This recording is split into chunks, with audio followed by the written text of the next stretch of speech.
Coming up, a dramatic scene in the Bronx. A school bus overturns. Who police say was on board? Next. Another day of extreme heat, this time with a chance of severe weather. And New York Live takes us inside a family-friendly new restaurant, serving up some Midwest comfort food in the heart of Brooklyn. Hey, what's up, friends? This is News 4 Now for July 21st. I'm Kate Ingram. Now, first up, a school bus driver is possibly facing a bit of legal trouble. That's after the bus he was driving overturned. Around 6 this morning, the bus with 36 adults on it was heading northbound on Hutchinson River Parkway, north of Cross Bronx Expressway, when the driver allegedly tried to take exit 1A from the center lane. Now, investigators say that caused the bus to overturn. Several people were hurt, 3 of them seriously. We're told that the driver refused medical treatment.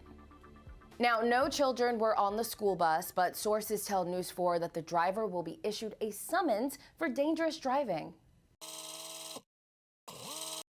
Beaches in our area are back open, but swimmers are being told to be on alert. This comes after a lifeguard spotted a shark offshore in Long Beach, and a 6-year-old surfer was bitten on the foot by a shark at Kismet Beach off of Fire Island on Wednesday. It was a 6th shark attack this summer alone. Also in Suffolk, a 7-foot baby great white washed ashore in Quogue. Up next, a Brooklyn mom is calling for an employee to be fired after that worker allegedly snubbed 2 black girls at Sesame Place in Philadelphia. Jody Brown from Brooklyn took her daughter and niece to the theme park over the weekend. Video shows the girls waving to the character named Rosita, but the person in the costume seems to wave off the girls and walk right past them. Brown and her attorney say that there are other videos showing children of color being treated the same exact way.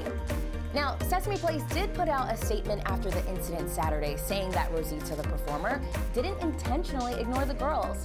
Later, a second statement said that the park will conduct training for employees so that they better understand, recognize, and deliver an inclusive, equitable, and entertaining experience for its guests.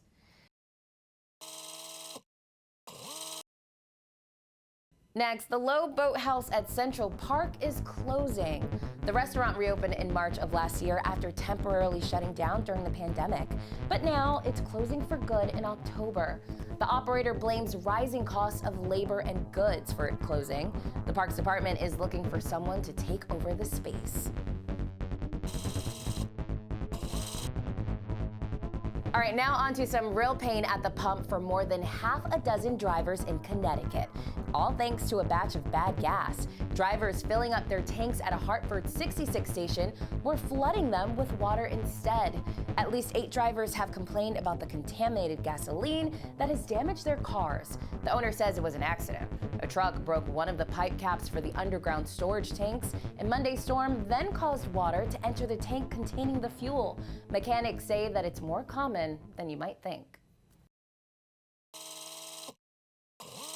Hey, I'm Storm Team 4 meteorologist Matt Brickman. This extreme heat just continues today. 95 in the city of Dago was our hottest day so far this year, and we could surpass it over the next few days. Plenty of chances here. Highs in the mid-90s on Friday and Saturday, and then Sunday actually could set record highs across the tri-state. The record on Sunday, 97 in Central Park. We'll be right there. Newark's going to be a close call, too, close to 100 degrees. Poughkeepsie and Bridgeport have shots of breaking those records as well. And the heat comes with storm chances too. Best bet on Thursday is north and east of the city, but you could see some isolated severe weather stretched down into the 5 boroughs, and then another shot of storms coming in on Friday as well. Looks like by mid next week, we should be talking about the heat wave in the past tense. Something to look forward to there. Now, whether you're craving a cooler or some comfort food, there's a family-friendly new spot bringing a taste of the Midwest over to Brooklyn. New York Live paid a visit to the bakery restaurant combo known as Patty Ann's. Check it out. One of our favorite chefs, Greg Backstrom, has opened a brand new restaurant on Vanderbilt. It's called Patty Ann's after his mom, and today we're taking you inside.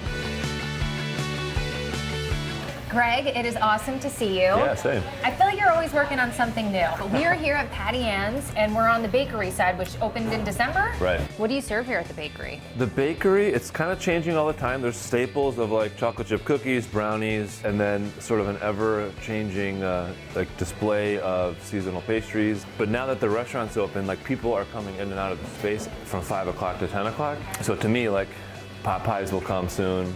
Like rolls that are only available after 5 o'clock that people can pick up and bring home to dinner. Well, while we're in here, if there's one thing we have to try, what is it? The maple cruller. Oh yeah. Greg, I'm not gonna lie, I'm really glad that I don't live close to here. Because I'd have a problem. I want one of these every day. I'm gonna be taking a few things before we leave today, but I'm very excited because now we're actually gonna go into the restaurant. Yeah, I think the food is ready actually. All right, let's go. We are now officially in the restaurant portion of Patty Ann's, and we gotta talk about who's Patty Ann? So Patty Ann is my mom. She was she's a recently retired grade school teacher, and kind of just like blending those worlds of like teacher, Midwest, family. So you're from Illinois, born and raised. Yeah. So for people who've only lived on the East Coast and been here our whole lives, what is Midwestern food? Yeah, you're missing out. It's comfort food. So this is the masticholi. So it is just baked ziti, but in the Midwest we call it masticholi. The chicken is chicken 4 ways, 5 if you count the sauce, which I do.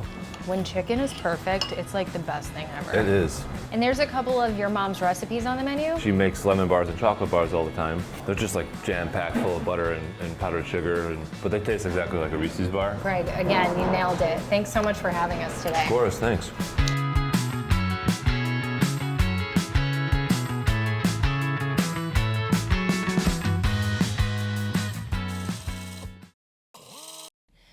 Now, surging inflation and interest rates are making things tough on Americans looking to buy a home, but rents are skyrocketing too. So, is it better to rent or is it better to buy? News 4 Consumer Affairs reporter Linda Baccaro is here with the answers. Rentals are going through the roof, averaging over $5,000 a month in Manhattan, $3,800 in Brooklyn. It's enough to make these Park Slope residents think twice. I don't think I could afford it, not in this neighborhood. I've been here for 13 years, and unfortunately I've been finally priced out. These numbers are so high that it looks like a mortgage payment. And that's the dilemma. Should you rent, or is it a better time to buy?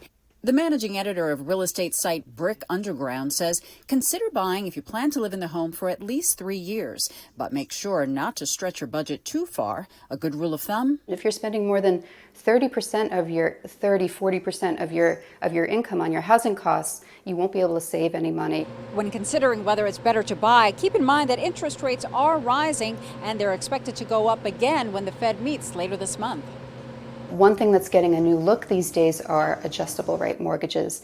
They're not the same scary financial product that they were in the past. They have more safeguards. If you're in the rental market, Jennifer says there can be some room for negotiation. Provide references to the owner and compliment on the apartment and say how much you would love to live there, and you'd be surprised. It can go a long way. And while rents may be higher than ever, the old adage about looking beyond Manhattan still applies. If you head to new development in the outer boroughs, you'll get brand new apartments with great amenities for lower prices than you would find in Manhattan.